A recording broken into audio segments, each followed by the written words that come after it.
ikut kelas pajak malah kaget. Loh, ternyata kantor pajak tidak semenyeramkan itu, Pak. Ya, ternyata masih bisa ketawa ketiwi. Nah, kurang lebih seperti itu yang kemudian ingin kami tularkan kepada wajib pajak yang stigmanya tadi atau perspektifnya masih negatif. Perlahan tapi harapan kami bisa pasti berubah seperti itu.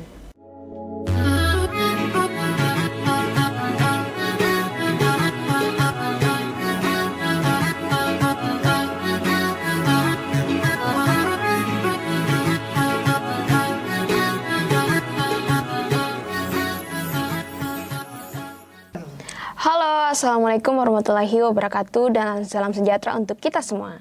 Kita ketemu lagi bersama saya Karlisa Saru selaku host podcast Obrolin, ngobrol bareng Unamin. Nah, kali ini kita akan ngobrol santai nih, tapi penting banget soal SPT tahunan.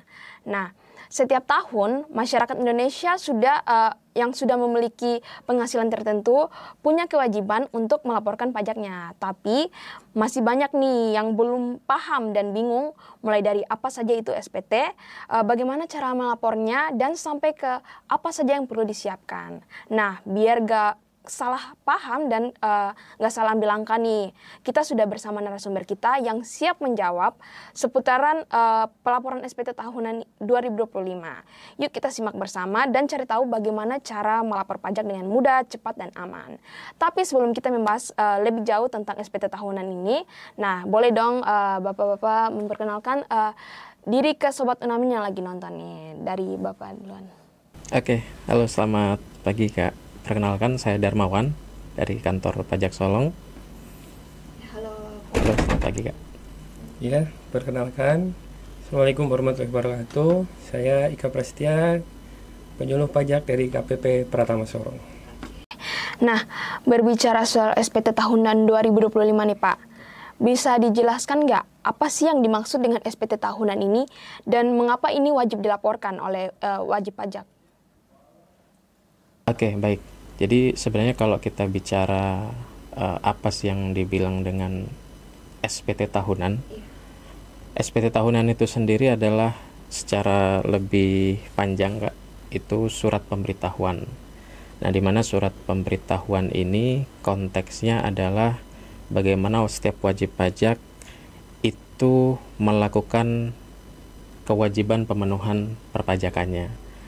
Kewajiban yang sudah dilakukan oleh wajib pajak tadi, mulai dari kita bicara secara lebih teknis itu ada bukti potong, ada pembayaran, itu kemudian disatukan dalam satu wadah bernama SPT atau bernama surat pemberitahuan. Nah, surat pemberitahuan itu sendiri itu sebenarnya ada dua jenis atau ada dua periode pelaporan. Ada yang masa dan ada yang tahunan.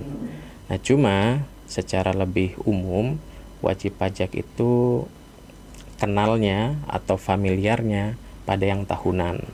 Kenapa? Karena yang masa atau yang periode secara bulanan itu hanya wajib pajak tertentu saja. Yang secara umum baik dia orang pribadi ataupun perusahaan atau badan usaha itu disampaikan secara tahunan, 1 tahun 1 kali, seperti itu. Oke, ada gak sih dasar hukum utama yang mengatur pelaporan SPT tahunan 2025? Oke, secara umum mungkin untuk dasar hukumnya semuanya diatur dalam satu undang-undang perpajakan Kak, di Undang-Undang Ketentuan Umum Tata Cara Perpajakan atau Undang-Undang KUP. Kemudian secara lebih rigid lagi isian-isiannya itu diatur di Undang-Undang Pajak Penghasilan. Nah, cuman kalau kita bicara untuk tahun 2025, karena ada beberapa yang berbeda, Kak, ada beberapa yang diperbaharui, itu ketentuan terakhirnya di Undang-Undang Nomor 7 Tahun 2021 tentang harmonisasi peraturan perpajakan, seperti itu. Oke, nah siapa saja sih yang termasuk dalam kategori wajib pajak ini yang wajib menyampaikan SPT tahunannya? Boleh Bapak? Kalau yang wajib melaporkan SPT tahunan itu ya seluruh wajib pajak tentunya ya Kak ya, dan terutama yang dia berstatus aktif gitu. Jadi dia yang memiliki NPWP dia memiliki kewajiban untuk melaporkan SPT-nya. Bagaimana masyarakat yang belum memiliki NPWP ini, apakah mereka perlu wajib melapor atau bagaimana, Pak? Oh iya. Kalau wajib pajak yang belum memiliki NPWP, tentu saja dia tidak memiliki kewajiban. Jadi yang wajib melaporkan SPT tahunan adalah orang yang memang sudah aktif NPWP-nya, statusnya aktif, bukan non-efektif. Jadi dia wajib untuk melaporkan SPT tahunnya. Tuh. Nah, ada perbedaan nggak antara SPT tahunan orang pribadi dan SPT tahunan badan? Yang pasti ada, Kak. Ya, kenapa? Karena secara umum dan secara khusus pastinya namanya saja yang satu pribadi, yang satu badan. Yang paling membedakan itu adalah pelapornya atau wajib pajaknya. Dimana kalau kita bicara SPT orang pribadi, maka pelapornya atau wajib pajaknya yang menyampaikan adalah orang pribadi. Sedangkan untuk yang SPT tahunan badan, itu yang melaporkan adalah badan usaha. Nah, badan usaha ini cakupannya bisa lebih luas, Kak. Bisa berupa badan usaha itu sendiri, CV, PT, firma, KSO, termasuk juga lembaga-lembaga sosial atau lembaga-lembaga masyarakat, kelompok masyarakat yang secara umum dia dalam satu entitas badan usaha, seperti itu. Nah, tadi kan Bapak sedikit ada bilang perbedaan nih dari tahun 2025. Nah, apakah perubahan kebijakan ini atau aturan baru ini ada gak sih untuk pelaporan SPT tahun 2025 ini sendiri? Ya, kalau perubahannya cukup signifikan ya, Kak ya. Jadi untuk tahun-tahun yang sebelum tahun 2005 atau 2024 ke belakang, itu kan kalau untuk orang pribadi itu dulu dikenal ada 3 jenis laporan ya. Ada 1770 untuk dia usahawan, kemudian 1770S untuk dia karyawan berpenghasilan di atas 60 juta, kemudian ada 1770SS untuk karyawan yang penghasilannya di bawah 60 juta. Kemudian kalau untuk badan ada 1771. Sedangkan untuk di tahun 2025 ini nanti yang dilaporkan di tahun 2026 itu untuk pelaporan SPT orang pribadinya itu cuma ada 1 jenis gitu, Kak. Ya. Jadi semua dilakukan di aplikasi Cortex nantinya. Iya, betul. Nah, mungkin masih banyak yang belum paham nih terkait pelaporan ini. Nah, apa saja sih dokumen atau data yang diperlu siapkan untuk sebelum melaporkan SPT tahunan? Oke, sebenarnya untuk data yang perlu disiapkan itu sama, Kak. Jadi referensi dokumen yang perlu disampaikan itu tidak ada perubahan, secara umum sama. Dimana kalau kita bicara orang pribadi, maka tentu yang perlu dipersiapkan adalah penghasilan dia selama 1 tahun. Jadi kalau kita mau lapor untuk tahun 2025, maka kemudian yang perlu kita persiapkan total penghasilan kita selama 2025 itu ada berapa. Termasuk apabila kita sebagai seorang karyawan misalkan, bukti potong yang dipotong oleh perusahaan setiap bulan. Sebagaimana kita tahu, kita sebagai karyawan setiap bulan diberikan penghasilan, dipotong oleh perusahaan. Nah, bukti potong tadi itu bisa kita klaim ibaratnya sebagai wajib pajak orang pribadi. Sehingga kemudian atas penghasilan yang dia laporkan selama 1 tahun, yang misalkan dia harusnya bayar pajak 10.000 misalkan, karena sudah dipotong oleh perusahaan juga 10.000, maka pelaporannya pun akan nihil. Jadi tidak akan terjadi duplikasi pembayaran. Jadi secara umum sama. Jadi mungkin yang membedakan, menambahkan dari rekan Pak Ika tadi adalah sarananya. Jadi selain formulirnya yang berbeda, sarana pelaporannya pun berubah. Mulai tahun 2025, seiring dengan satu sistem reformasi perpajakan kami yang baru, yang disebut dengan Cortex, seluruh layanan administrasi pemenuhan kewajiban perpajakan pun berubah, Kak. Jadi yang sebelumnya 2024 ke atas tadi menggunakan aplikasi namanya DJP Online. Ya, ini teman-teman yang sudah sering lapor tahunan pasti sudah tidak asing dengan itu, Kak. Nah, di 2025 ini berubah, tidak lagi menggunakan DJP Online atau kami menyebutnya aplikasi legacy. Nah, mulai 2025 ini sudah pindah ke Cortex. Nah, cuman perubahan atau perpindahan dari aplikasi lama ke Cortex ini belum dirasakan secara langsung oleh wajib pajak saat ini. Kenapa? Karena 2025 ini wajib pajak masih menyampaikan untuk tahun pajak 2024. Jadi sebagai informasi, pelaporan SPT tahunan itu dilakukan di tahun pajak berikutnya. Jadi misalkan kita sekarang tahun 2025, maka nanti laporannya 2026. 2026 nanti 2027 dan begitu seterusnya. Nah, sehingga yang saya bilang tadi, 2025 ini wajib pajak masih tidak sadar secara kewajibannya karena masih pakai yang lama. Nah, baru ngehnya atau baru sadarnya mungkin tahun depan di 2026 saat menyampaikan SPT 2025 itu sudah berubah. Nah, oleh karenanya kemudian kami perlu sampaikan ini, perlu garis bawahi bahwa mulai tahun depan ini udah ganti loh, sarananya ganti, jadi wadahnya ganti, yang awalnya DJP online pindah ke Cortex. Ini yang kemudian menjadi signifikan, termasuk tadi formulirnya berganti juga, mekanisme pengisiannya pun berubah, Kak. Kalau dulu itu ini mohon maaf kalau agak sedikit teknis, kalau dulu itu cuma mengisi saja, jadi real time dari laman web e-filingnya atau yang ada di DJP online, sekarang sudah tidak lagi. Jadi mekanisme pengisiannya itu lebih ke pertanyaan dan jawaban dinamis. Ya, teknisnya nanti mungkin teman-teman wajib pajak atau yang lain nanti bisa diarahkan ke kantor ya. Tapi secara umum pengisiannya pun berubah. Kurang lebih seperti itu. Boleh menambahkan juga. Jadi yang dipakai nanti bukan nomor NPWP lagi. Jadi kalau Betul. untuk di Cortex nanti yang perlu diperhatikan adalah aktivasi atau registrasi NIK-nya, karena sejak 1 Januari 2025 NPWP NIK itu juga merupakan NPWP gitu, Kak. Oke, Pak. Oke. Nah, untuk pelaporan SPT tahunannya nih bisa melalui e-filing atau menggunakan perangkat seluler. Nah, itu dia yang saya bilang tadi. Jadi sebelumnya kan kita kenalnya dengan e-filing. Mulai 2025 e-filing ini semacam discontinue atau sudah berganti. Ya, mulai 2025 sudah menggunakan Cortex. Alatnya, nah karena wadahnya berubah, kemudian toolsnya atau alatnya apakah berganti juga?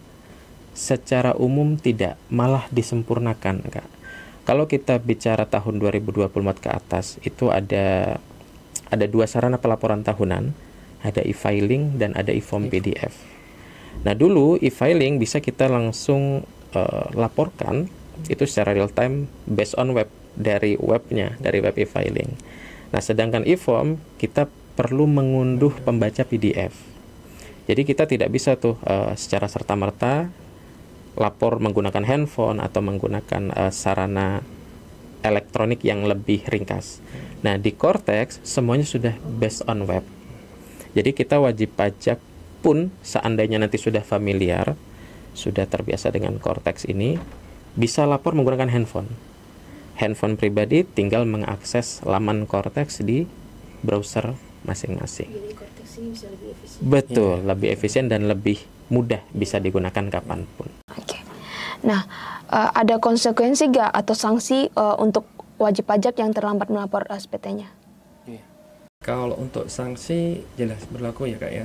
Jadi kalau untuk orang pribadi itu jika tidak melakukan pelaporan atau keterlambatan itu dendanya Rp100.000 dan itu dibayarkan tidak serta-merta ketika dia sudah sadar telat, tapi ketika wajib pajak ini sudah menerima STP atau surat tagihan pajak.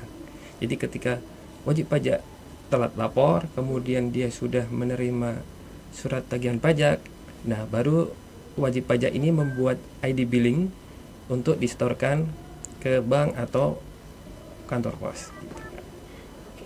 Nah, ini kan masih banyak masyarakat nih yang masih bingung soal pengisian formulir SPT ini. Nah, ada gak tips dari DJP ini sendiri terkait ini? Oke, baik. Jadi sebenarnya karena sistemnya baru Kak, ya kita di 2025 benar-benar mengalami reformasi sistem informasi perpajakan. Oleh karenanya kami dalam beberapa waktu terakhir kami sudah gencar untuk melakukan semacam campaign atau sosialisasi mengenai perubahan itu sendiri. Nah, salah satunya ya dari podcast ini. Kemudian kami juga secara rutin membuat kelas pajak juga Kak. Kami dari minggu ke-3 September itu sudah open kelas. Jadi semacam sarana pelatihan awal. Pelatihan sejak dini bagi wajib pajak yang dirasa susah nih untuk melakukan atau menghadapi perubahan di masa mendatang. Kami juga membuat atau menyelenggarakan semacam roadshow, layanan door to door Kak, ke masing-masing dinas atau ke masing-masing cakupan wilayah yang menurut kami perlu dilakukan edukasi. Sebagai informasi, kami wilayah kerjanya itu di Papua Barat Daya Kak. Jadi mulai dari Kota Sorong, Kabupaten Sorong sampai ke Waisai, Raja Ampat dan Kaimana ya, sampai Kaimana dan Fak-Fak gitu. Ya, kami kemarin sudah mulai roadshow door to door nih Kak. Jadi dari Waisai kami juga lakukan, kemudian di Sorong Selatan kami lakukan, dan secara bertahap sampai dengan akhir tahun. Tujuannya cuma satu, agar nanti di awal tahun 2026 wajib pajak ini setidaknya itu tidak terlalu bingung. Karena kalau bicara kami memastikan tahun depan wajib pajak pasti pintar semua atau tidak bingung, saya rasa tidak mungkin. Kenapa? Karena namanya perubahan pasti butuh adaptasi. Nah, kami upayakan agar adaptasi itu berjalan lebih smooth ya, lebih bertahap lah seperti itu, sehingga wajib pajak juga tidak terlalu pusing, kurang lebih seperti itu. Nah, bagaimana sih DJP ini bisa memastikan keamanan data wajib pajak saat pelaporan online?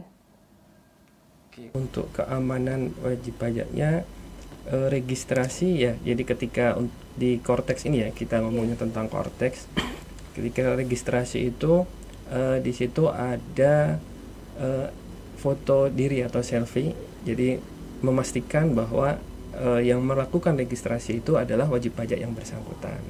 Kemudian ketika melakukan pelaporannya pun ada namanya kode otorisasi. Nah, itu yang bisa diperoleh ketika wajib pajak itu sudah melakukan registrasi, kemudian melakukan kode otorisasi atau tanda tangan digital. Nah, di situ juga berlaku memastikan bahwa NPWP dan nomor HP-nya adalah yang bersangkutan gitu kan. Nah, apakah ada fasilitas konsultasi gratis bagi masyarakat yang kesulitan melapor SPT tahunan atau bagaimana Pak? Oke, kalau kita bicara layanan Kak, kami sebagai public service, layanan dari pemerintah, kami pastinya ada Kak. Sebagai informasi juga, kami di kantor pajak itu membuka layanan publik itu dari Senin sampai Jumat Kak, dari pukul 8 sampai pukul 4 sore. Itu bebas, masyarakat bisa berkonsultasi secara langsung. Selain itu, kami juga tadi buka open class, yaitu khusus bagi masyarakat yang memang spesifik mau belajar SPT tahunan atau hal lainnya. Termasuk juga kami ada layanan WhatsApp Center Kak, semacam helpdesk via WhatsApp. Jadi bagi masyarakat, karena wilayah kerja kami yang cukup luas nih di Papua Barat Daya, tidak mungkin kemudian kita menjangkau secara langsung satu persatu. Oleh karenanya kemudian kami berikan layanan helpdesk ini, WhatsApp Center, jadi masyarakat bisa berkonsultasi via WhatsApp secara langsung, tentunya selama jam kerja. Iya. Betul. Dan satu lagi, seluruh layanan public service kami, baik itu layanan loket, layanan di tempat pelayanan terpadu maupun konsultasi, kami sediakan secara gratis, tidak dipungut biaya apapun, seperti itu. Iya. Kita juga, kalau boleh ditambahkan juga, jadi di KPP Pratama Sorong juga setiap bulan kita ada IG Live Kak.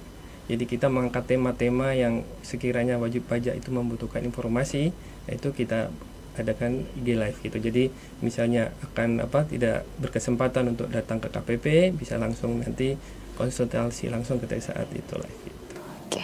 Nah, apa sih harapan Bapak berdua DJP ini terhadap tingkat kepatuhan masyarakat di tahun 2025 ini?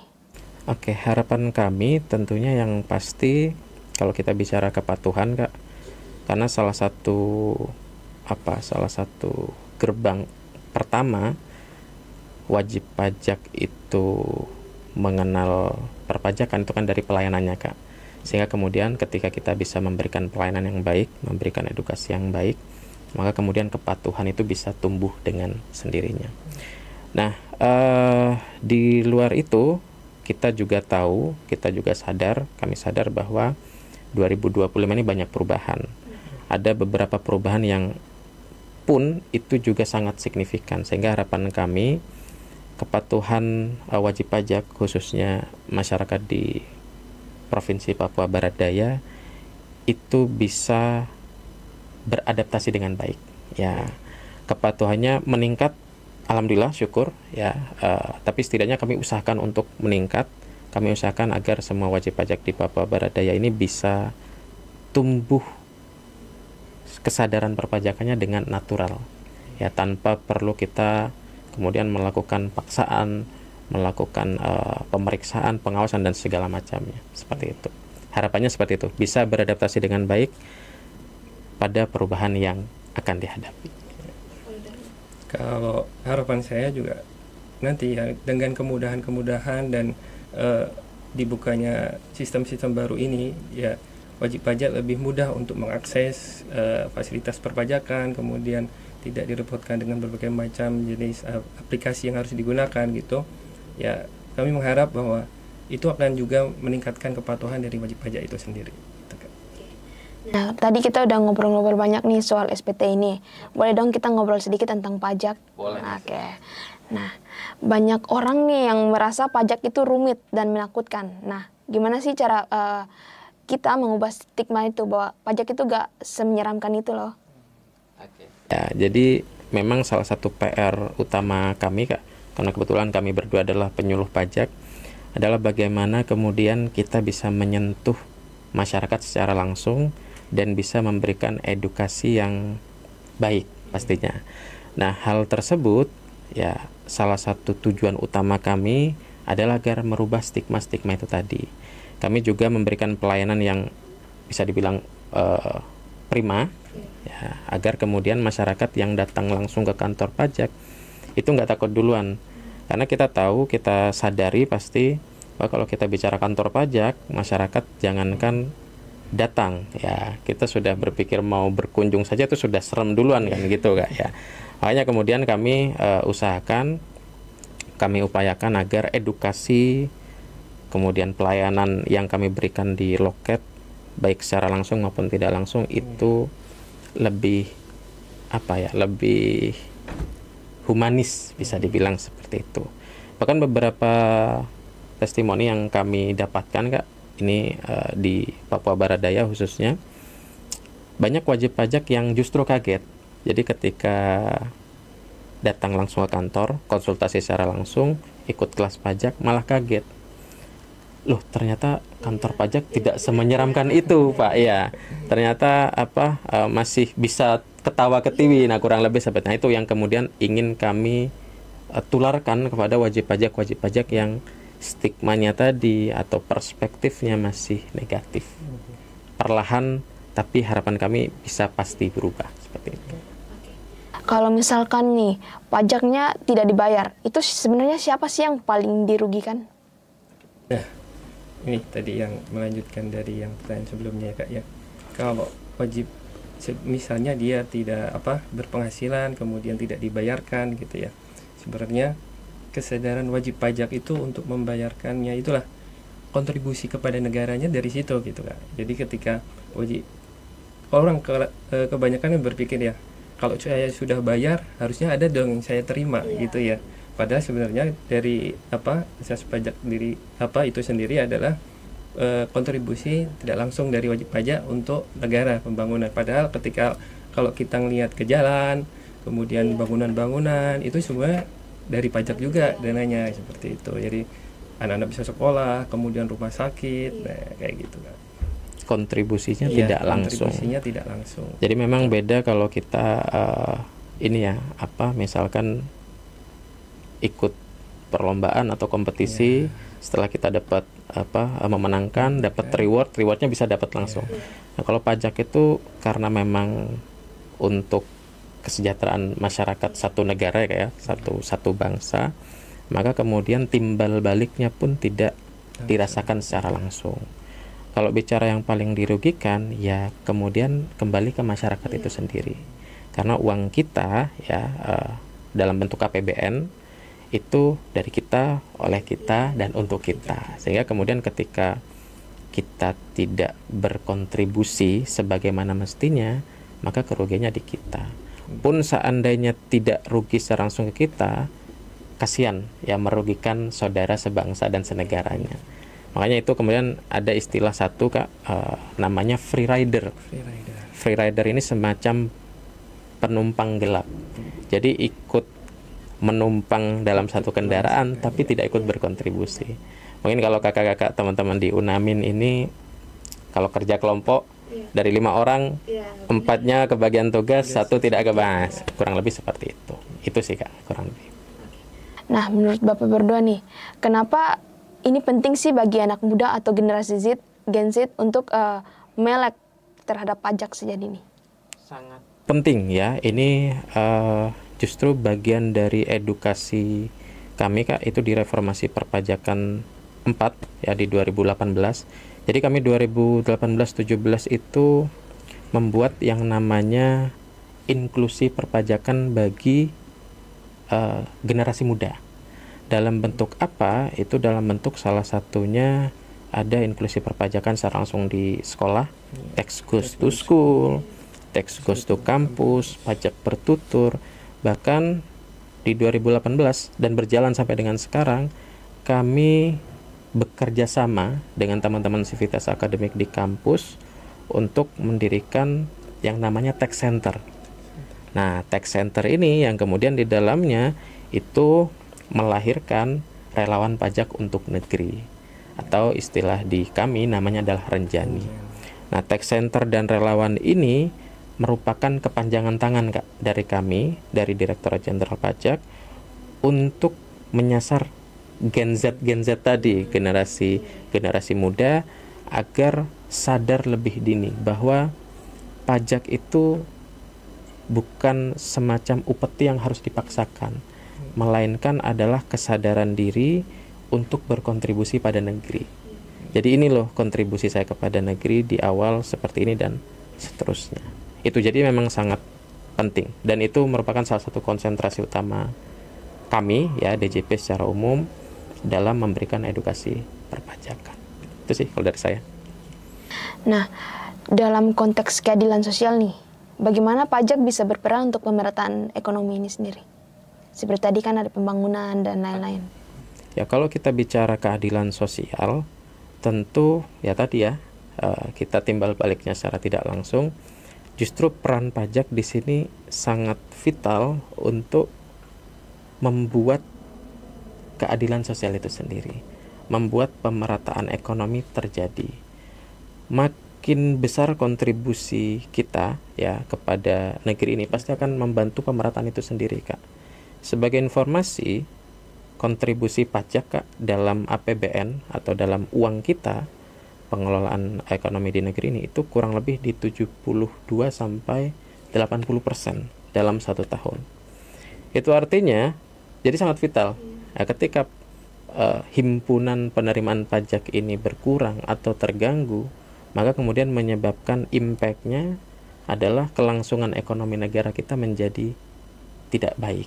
Nah, jadi fungsinya sangat penting untuk keadilan sosial itu sendiri. Dengan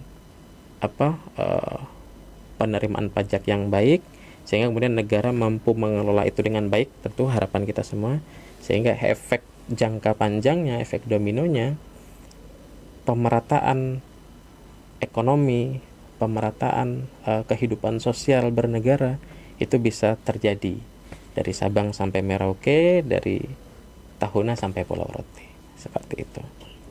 Nah, bagaimana sih DJP ini bisa menjangkau masyarakat di daerah yang aksesnya tuh internet itu terbatas? seperti tadi kan ada menggunakan aplikasi Cortex dan lain-lain.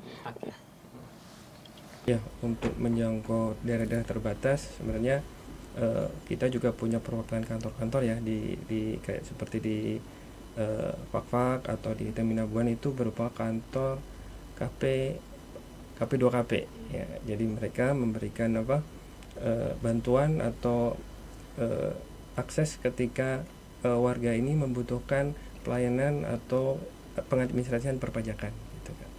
Oke. Nah, ini kan sekarang zaman serba digital nih, banyak influencer dan lain-lain sebagainya.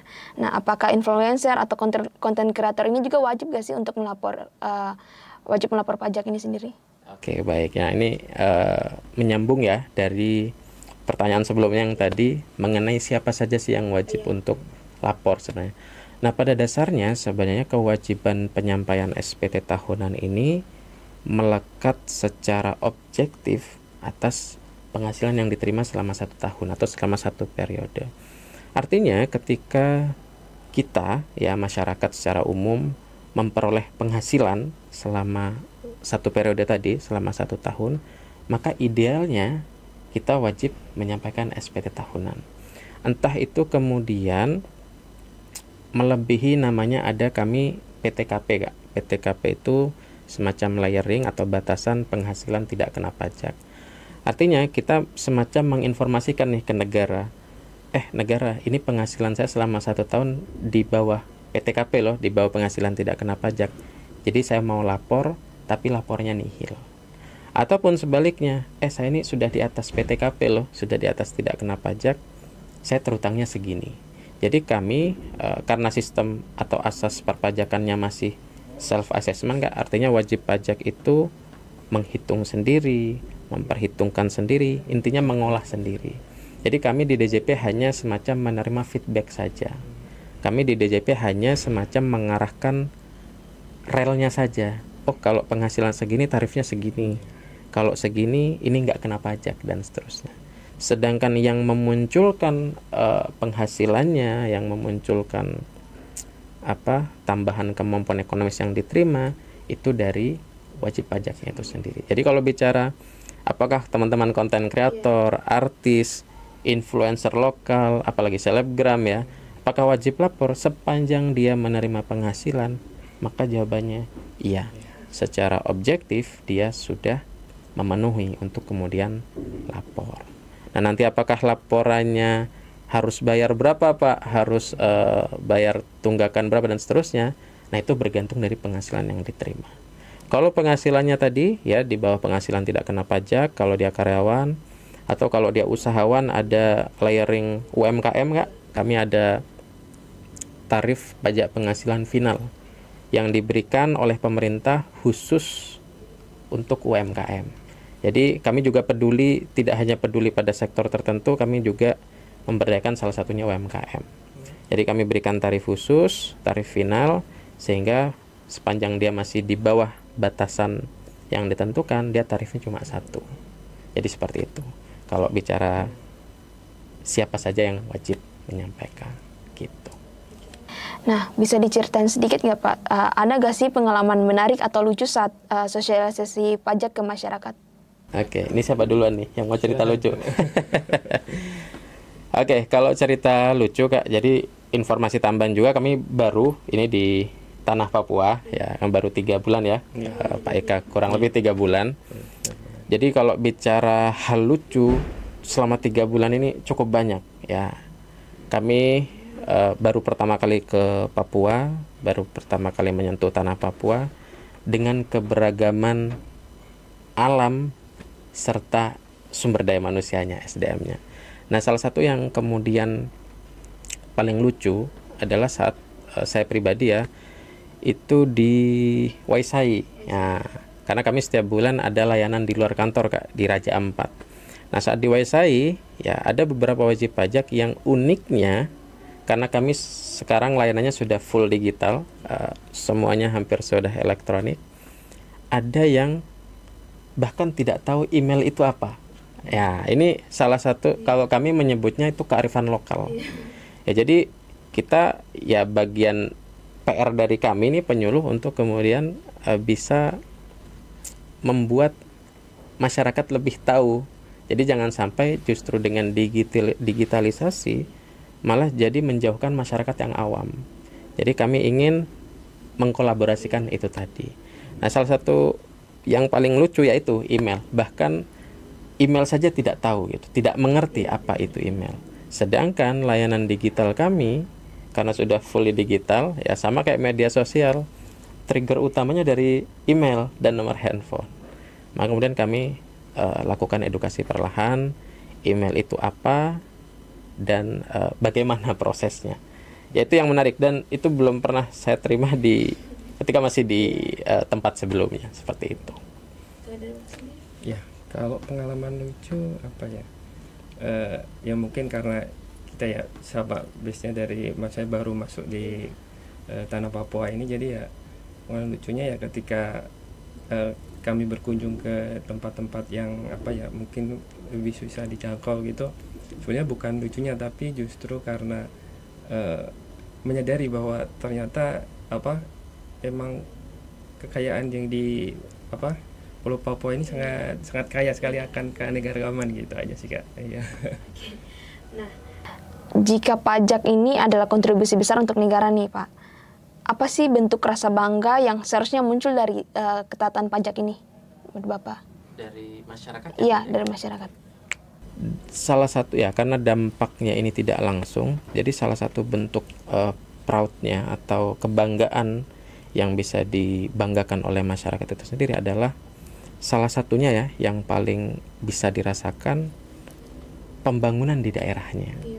Jadi kami sebagai informasi karena kontribusi di uang kita atau di APBN itu 70-80%, maka ada satu porsi itu namanya transfer daerah.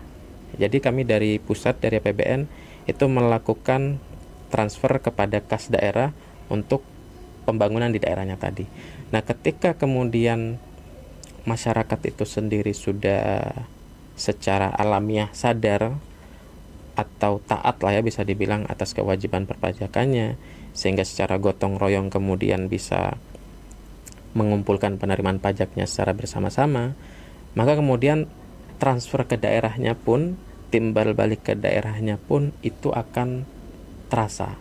Misalkan jembatan yang lebih baik, jalan yang lebih baik, adanya fasilitas umum yang lebih baik pula. Ini contohnya kalau di sini ada bandara, ya mungkin sekarang bandaranya masih lokal, nanti mungkin bisa internasional kelasnya, atau mungkin bisa ada kereta api mungkin dan segala macam jenis lainnya. Jadi bukan pemerataan ya, bentuk timbal baliknya itu dari fasilitas umum yang dirasakan oleh masyarakat itu sendiri.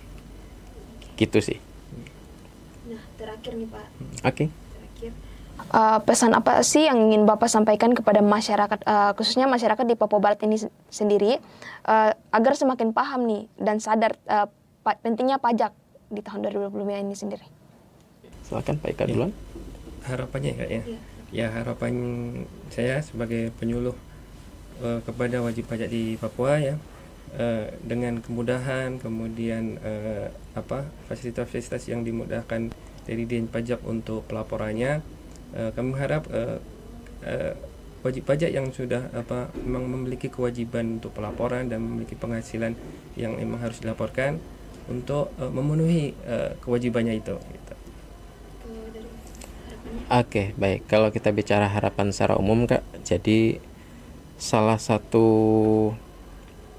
hal utama yang kemudian menjadi misi lah ya, menjadi misi kami sebagai bisa dibilang agen pajak atau penyuluh pajak di sini adalah bahwa agar masyarakat atau wajib pajak di Papua ini tidak berbeda dengan yang ada di sentra ekonomi nasional. Kita bicara di Jawa dan Bali. Artinya perlakuan edukasinya pun sama. Masalah keunikan atau kearifan lokal yang tadi sudah kita bincangkan, yaitu bagian dari upaya kita untuk kemudian menyamaratakan itu.